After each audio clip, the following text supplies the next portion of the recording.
just ask two quick ones. When David Beckham flashes up on your phone, what are you thinking? What did you think he was calling you about?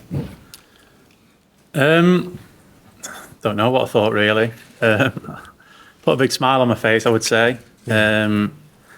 But yeah, when he phoned me a couple of days after the Scotland game, so I had a good idea that it probably would be about that. But yeah, like I said, it was amazing to speak to him and for him to get his message across to me. And obviously, I've watched his documentary and it was really inspiring. So yeah, he's a role model to me. And just on the feeling that you had at the end of the Brentford game, not in terms of the victory, but in terms of how you felt yourself, did you feel like I'm back, I've made a big step forward in my career again here, or did you think this is just like a little baby step? I don't know if I'll start the next game. I mean, how do you weigh up all that situation? Yeah, it's not my decision whether I start the next game or not. So I'm unsure on that. I'm sure in a couple of weeks we'll go back and we'll find out. But no, I think listen, if you look back at my last 15 to 20 starts for club and country, I'd be happy to sit here and say I'm really happy with my performances. My record under this manager speaks for itself. I haven't started as many games as I'd like, but my win percentage when I've played is ridiculously high. And of course, there's times when I can do more and times then I can improve and help the team. But yeah, I'm just wanting to help the team. I'm wanting to help the team get out of this position that we're in at the moment. And hopefully we can do that in the coming weeks. Chris and Andy. Just kind of on that, Harry, there's been a lot of talk about players' relationships with the manager at Man United. What is your relationship like with him, and what gives you the confidence that you can show him that you should be starting more?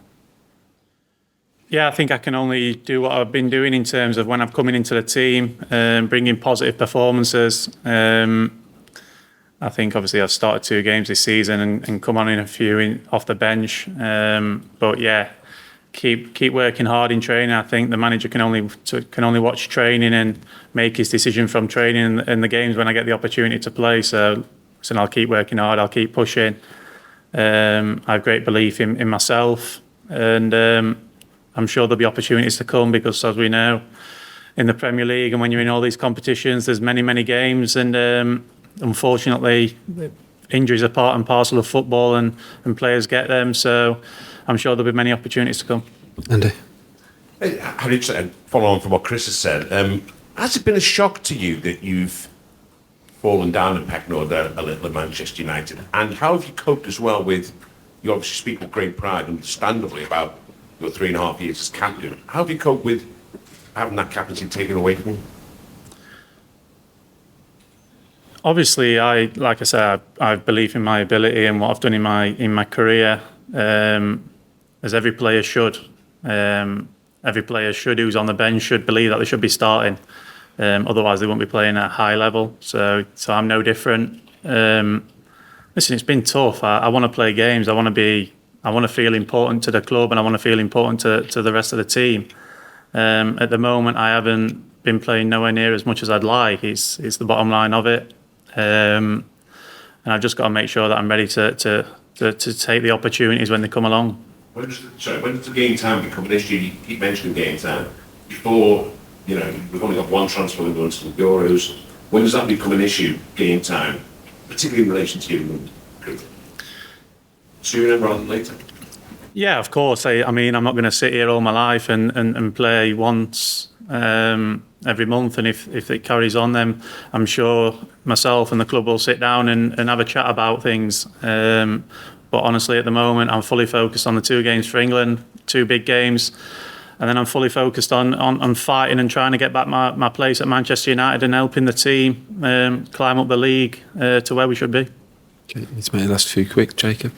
Harry, do you find yourself having to sort of ignore maybe some of the stuff that you receive on social media? Are you able to look at any of the things that you get sent anymore? And just from a general perspective, how negative that place can be now, do you worry about the impact it has on other players, young players as well? Yeah, I don't read anything. on social media, if I'm being honest. So, yeah, I think, listen, social media is a big part of the world now. That's the way it's gone, and that's the way football is involved heavily on social media. And of course, it will impact a lot of players, and especially the younger players growing up now. Social media is part of it, and they're going to have to accept that it is.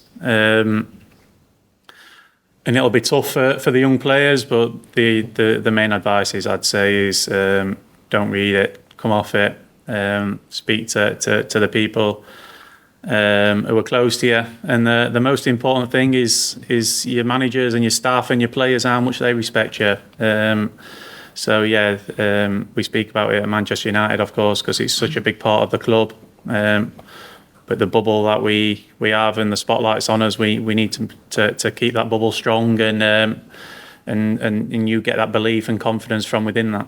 Did you used to read it, and is that something that you've stopped doing recently? I haven't read it for a number of years, to be honest. I think, listen, I'm not going to sit here and say I don't see anything. Of course, I see things. I post on my social media myself, but it's a post, and I come off. I don't flick through the comments.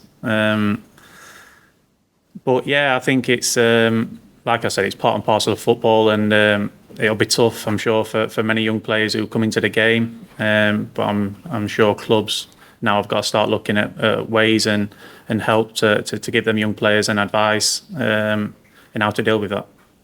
Simon.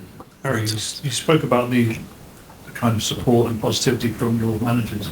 I'm just wondering, are there any similarities between the two? Because on the outside, they seem very different characters. From the Erik Ten Hag and Gareth Southgate, they both seem very different characters. They're both very publicly supportive of you, but are there any differences, similarities in the messages they give you and the way they act with you?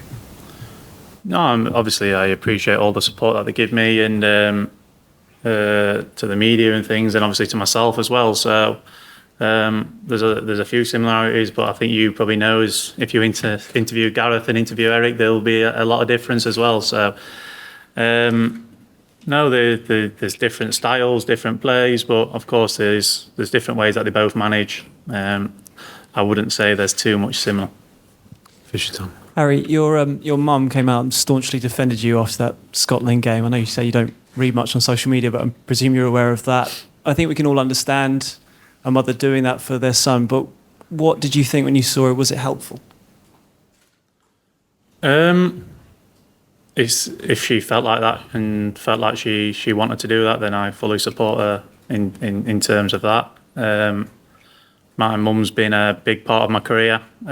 She's someone who I go to for support, and she was in the stands in the Scotland game, so she probably felt affected by it and annoyed by it. But no, I think, like I said, she's probably more worried for myself. But I reiterate to her that I'm all good, and I'm strong mentally, and I can deal with it. So yeah, it probably does affect them. Like I say, it probably affects them a lot more than it does myself, because they've obviously do get affected by it, but then they also worry for me and how I'm dealing with it. But yeah, I reiterate to her all the time that I'm good. Okay. Thank you very much, everyone. Cheers. Thank you. Cheers, guys.